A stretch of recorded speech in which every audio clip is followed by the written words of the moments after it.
Quelquefois, euh, les livres ne sont pas là seulement pour être lus, mais aussi pour être consultés. Et c'est le cas d'un livre que nous avons à la maison qui s'appelle euh, La religion mystérieuse de Babylone. C'est en anglais. Et ce dont je veux vous parler aujourd'hui, c'est le culte de la mère et de l'enfant. Nous savons que dans les temps pré-chrétiens, dans les religions traditionnelles, les femmes étaient mises en avant. C'est le cas dans la religion traditionnelle africaine au Nigeria, c'est le cas dans beaucoup d'autres religions euh, babyloniennes et autres. Et ce n'est pas ce que la Bible a proposé. Donc il y a une opposition entre ces traditions pré-chrétiennes et la Bible de manière générale. Et on voit que dans ces traditions anciennes, très anciennes, la mère était toujours très importante. Elle était mise en avant beaucoup plus que le père.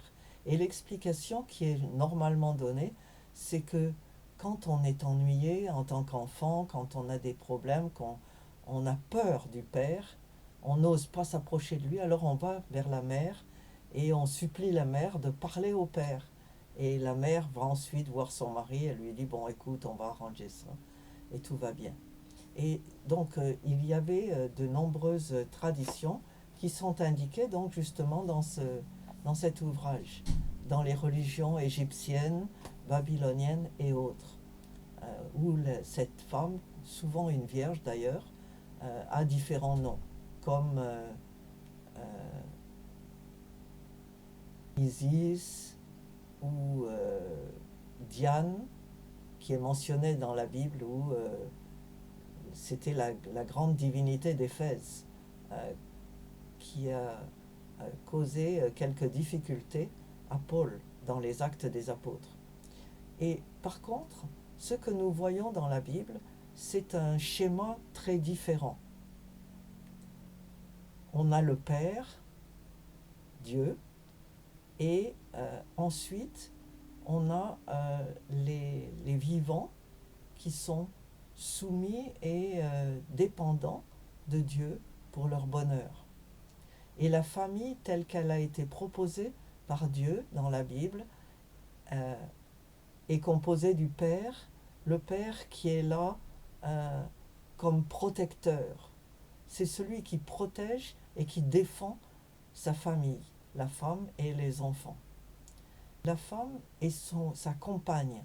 Elle a été créée par Dieu pour accompagner son mari, lui servir de compagne, lui servir de conseillère et travailler avec lui pour le bonheur de la famille. Les enfants étant maintenant préparés à la vie par leurs parents. Et dans les décennies qui viennent de passer, ce schéma a été tourné en ridicule. On a proposé que c'était une vision passéiste des choses, que ce patriarcat était à abandonner et les femmes ont été encouragées à se libérer de ce qui était considéré comme un carcan. Les femmes ne voulaient plus être sous l'autorité des hommes. Il est vrai que cette autorité a souvent été mal utilisée, les, les gens étant ce qu'ils sont, faillibles. Mais la question maintenant c'est, est-ce que tout ça c'est bien?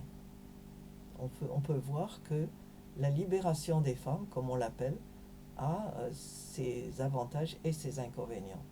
Maintenant, ce que je voulais souligner, c'est que la mère de Jésus, qui a permis à Dieu de venir s'incarner, de venir l'un de nous, était juste une femme comme les autres. Et dans le Magnificat, sa prière de louange, après, quand elle était enceinte, c'était d'appeler Dieu son sauveur. Et donc elle aussi avait besoin d'un sauveur. Elle était juste l'une d'entre nous. Et au départ, elle a eu du mal à s'intégrer au ministère de son fils. Et quand son fils recevait des louanges pour sa mère, il les soulignait toujours comme déplacés, et disant: Qui est mon père, qui est ma mère? Ce sont ceux qui obéissent à mes commandements, ce sont mes disciples. Et la mère de Jésus, on le voit dans les évangiles, est devenue, et les actes des apôtres, est ensuite devenue un des disciples. Au départ, elle n'était que l'un des disciples, et elle n'était certainement pas au-dessus des autres. Ce sont Paul et Pierre qui ont pris la direction de la petite église qui a commencé après la résurrection et l'ascension de Jésus. Mais progressivement, au fur et à mesure des âges, on a vu se développer un culte pour Marie. Et ce culte marial était le prolongement de ces cultes païens, comme on pourrait les appeler, ces cultes pré-chrétiens qui existaient partout. Le culte de la Vierge et de l'enfant. Et ça a donné lieu à un culte marial, où les gens préfèrent, au lieu de prier Dieu, ils préfèrent aller prier Marie, la voyant comme l'intercesseur, celle qui va apporter leur requête à Dieu. Et toutes les statues de Marie, curieusement, ou presque toutes, ne sont pas seulement des statues de Marie.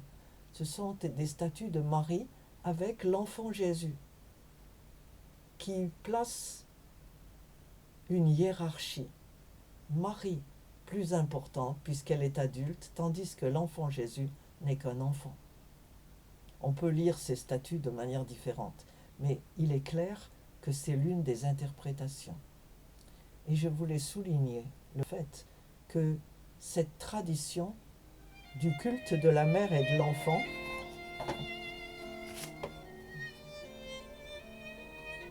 le culte de la mère et de l'enfant est une survivance des cultes païens.